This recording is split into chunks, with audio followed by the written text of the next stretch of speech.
Spiritual renewal takes place when we return to God. It's a time when we feel compelled to return to the place where we first encountered God. The story of Jacob's return to Bethel is a wonderful reminder that no matter how far we may stray, God's faithfulness remains constant, and His call to return is always an invitation to blessing. In our last episode, we witnessed the tragic consequences of sin as Jacob's daughter Dinah was violated and his sons responded with deceit and violence. But during this dark chapter, God's voice breaks through, calling Jacob to return to Bethel, where God had first appeared to him years before. It's a critical moment for Jacob. Will he continue down the path of self-reliance and compromise, or will he heed to God's call to return and renew his commitment? Thankfully, Jacob responds with obedience. He leads his family in purging their foreign gods and purifying themselves before journeying back to Bethel. And there, at the place of his first encounter, God meets Jacob again. He reaffirms his covenant promises of land and multiplying his descendants, and he gives Jacob a new name, Israel. It's a powerful picture of restoration and recommitment of a man and his family turning back to the God who had never left them. But even in this moment of renewal, pain is not absent. Soon after leaving Bethel, Jacob's beloved wife Rachel goes into difficult labor and dies giving birth to Benjamin. It's a bittersweet moment.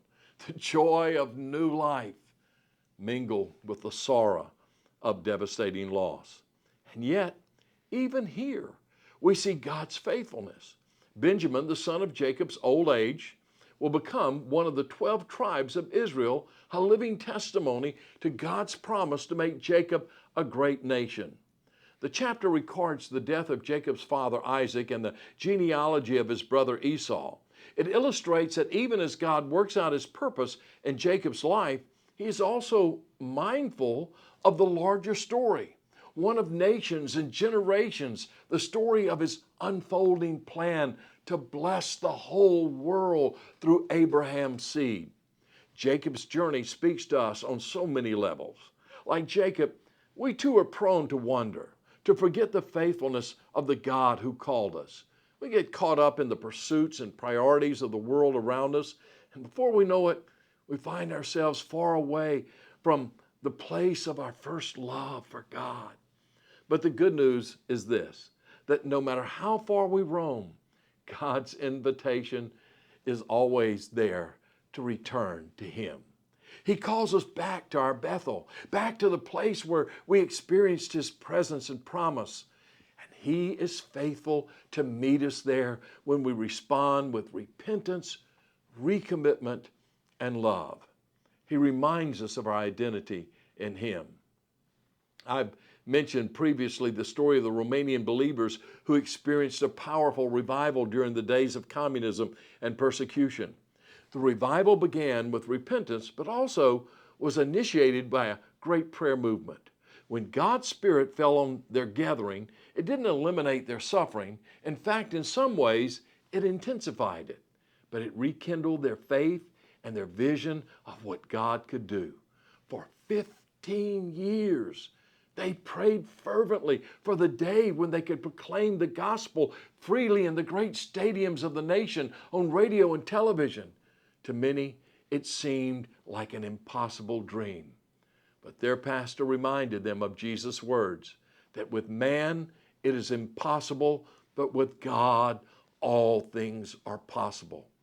And incredibly, after a decade and a half of persevering prayer, God did the impossible. The communist regime fell and a new day of freedom dawned.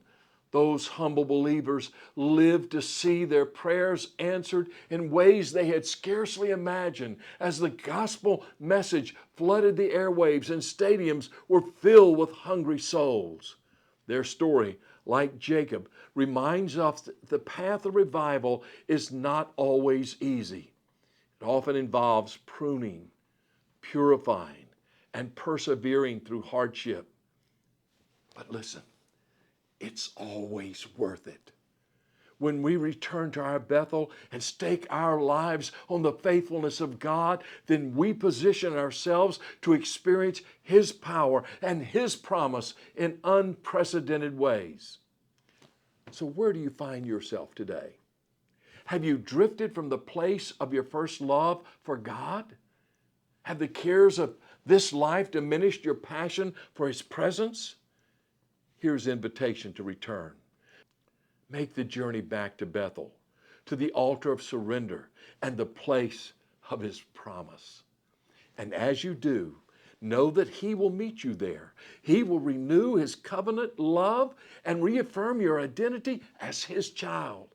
He will give you grace for the trials and strength for the journey ahead. He will use your life, like Jacob, to display His grace and faithfulness.